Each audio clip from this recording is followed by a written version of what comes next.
जी बिस्मिल्लाहिर्रहमानिर्रहीम जी। गुलबाई में मौजूद हैं। जैसा जो शेरशाह मोरलो कब्रस्तान है उसका तीसरा हिस्सा है, ये वहाँ पर मौजूद हैं और ये एक नाले का मंज़र आपको दिखा रहे हैं। हमारा कैमरामैन जो है आपको फुटेजेस भी दिखाएगा।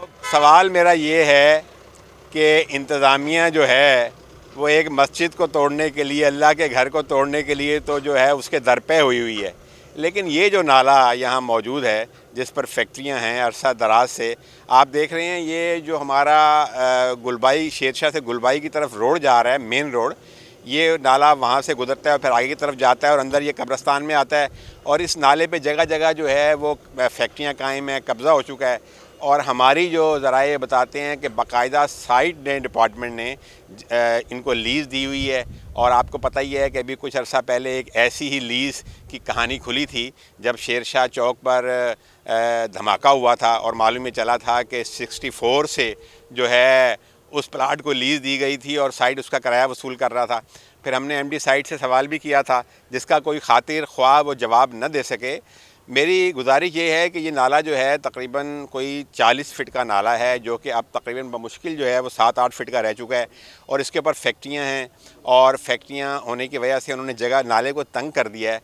तो अब उसमें मसाइल ये पैदा हो रहे हैं कि नाला तंग होने की वजह से ओवरफ्लो पानी का ज़्यादा होता है, तो पूरे इलाके में यानी कि कब्रस्तान में कब्रें भी इससे मुतासिर हैं सेम की वजह से, और पूरा जो इलाका गुलबाई है वो भी मुतासिर है। वहाँ पर भी अब ये सूरत हाल है। एहलियान इलाका यहाँ मौजूद हैं हमारे साथ, जो ये बता रहे हैं कि 7-8 फ़िट खुदाई अगर करो किसी भी लिए अपनी ज़मीन की तामीर के लिए या बोरिंग के लिए, तो नीचे से गटर का पानी आना शुरू हो जाता है।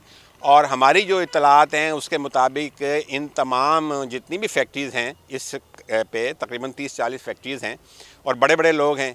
तो इनको नैब में भी ये मामला गया था जब सुप्रीम कोर्ट ने नोटिस लिया था नालों पर तामीरात के हवाले से, और वो नैब में मामला गया था तो नैब ने भी इनका नोटिस लिया था और इन लोगों को नोटिस इशू किए थे, लेकिन उसके बाद से खामोशी है। ना मालूम कि उस मसले का कल हल क्या हुआ। तो मेरी गुजारिश है आला हुकाम से, जो भी मुतल्लिका ज़िम्मेदारान हैं, अपनी ज़िले इंतज़ामिया से, KMC से, सिंध गवर्नमेंट से, नैब से, कि खुदारा इनको पहले इंक्रोचमेंट्स को साफ़ करवाएं। मस्जिद को तोड़ने के लिए तो आप बिल्डोज़र लेके पहुंच जाते हैं, ये जो जायज़ सरासर नाजायज़ इंक्रोचमेंट है जिसकी वजह से पूरा इलाका तकलीफ़ में मुब्तला है। ज़िंदा तो छोड़, जो मुर्दे हैं वो भी तकलीफ़ में मुब्तला हैं। अभी आप फुटेजेस में देखेंगे कि इस नाले को इंक्रोच करने के बायस कब्रस्तान की क्या हालत ज़ार है, वो भी आपको हम दिखाएंगे कि वहाँ कब्रों की क्या पोजीशन है। तो मेरी इंतज़ामिया से गुजारिश होगी कि इसके फिल फॉर इस इंक्रोचमेंट के ख़ात्मे के लिए और नाले को बहाल करने के लिए इक़दाम किए जाएँ।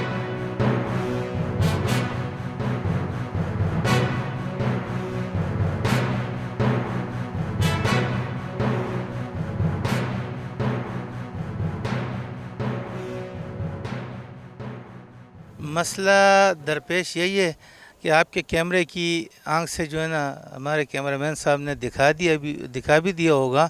ये हम शेरशाह मोरलो कब्रिस्तान में खड़े हैं, जो एक साइड हमारे शेरशाह अंदरूनी हिस्से से लगता है और ये दूसरा साइड जो है ना ये गुलबाई के साथ लगता है।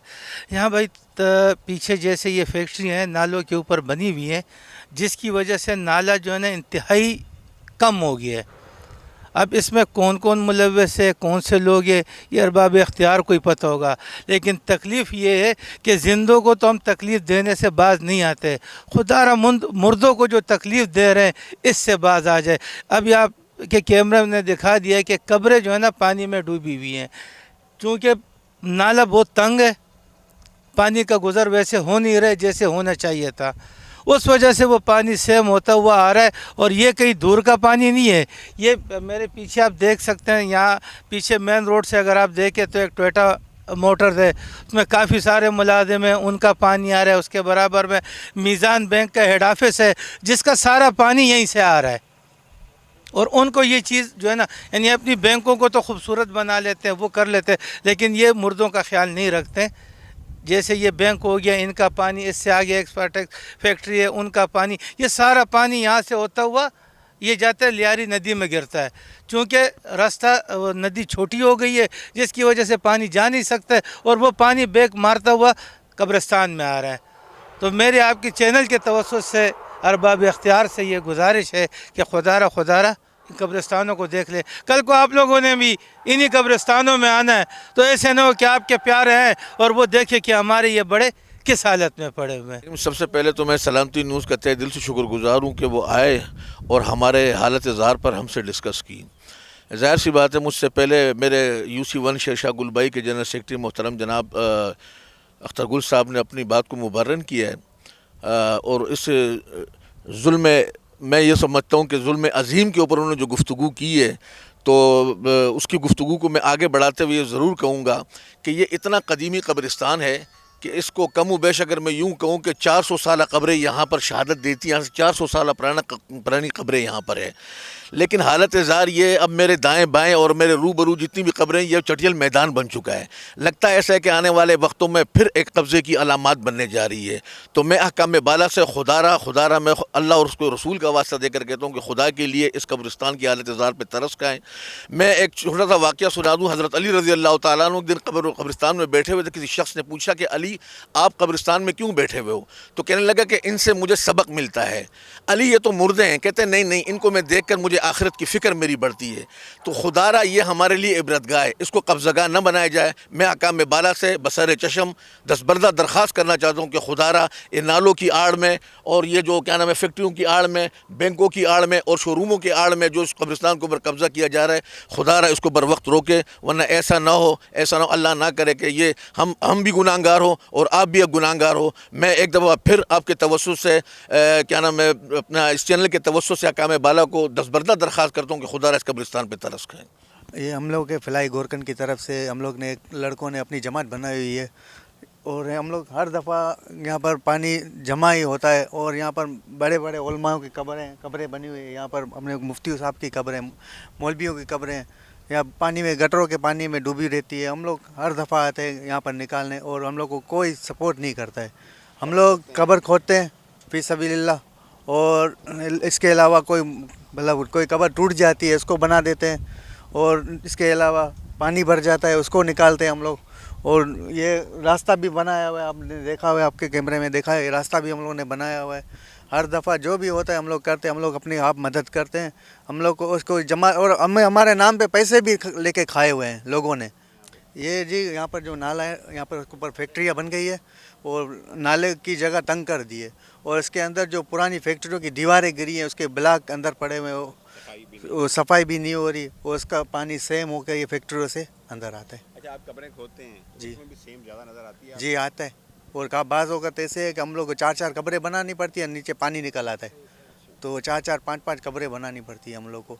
ये अगर हो जाए, हम लोग को ये सफाई हो जाए तो इससे बेहतर कोई काम नहीं है, क्योंकि हम लोग को भी यहीं पर ही आना है। ठीक है ना, आज हम लोग किसी की कब्र खोद रहे हैं, कल हम लोग की कोई खोदेगा। जी, अगर कर सकता है तो हम लोग डायरेक्ट गोरकन जो है ना जमात उससे करे। बाकी हम लोग के बड़ों के साथ नहीं, कोई बड़ों के साथ तावन करता है, क्योंकि वो भी हमको पता है यहाँ को लोग कब्रों के पैसे लेके खा जाते हैं। हम लोग 24 घंटा हम लोग होते हैं, रात को भी अगर कोई हम लोग का काम है हम लोग कब्र पे आ जाते हैं। यहाँ पर जो है ना कुत्ते भी ऐसे है, कोई गोश्तखोर कुत्ते हैं, बच्चों के कब्रें कुत्ते निकाल देते हैं।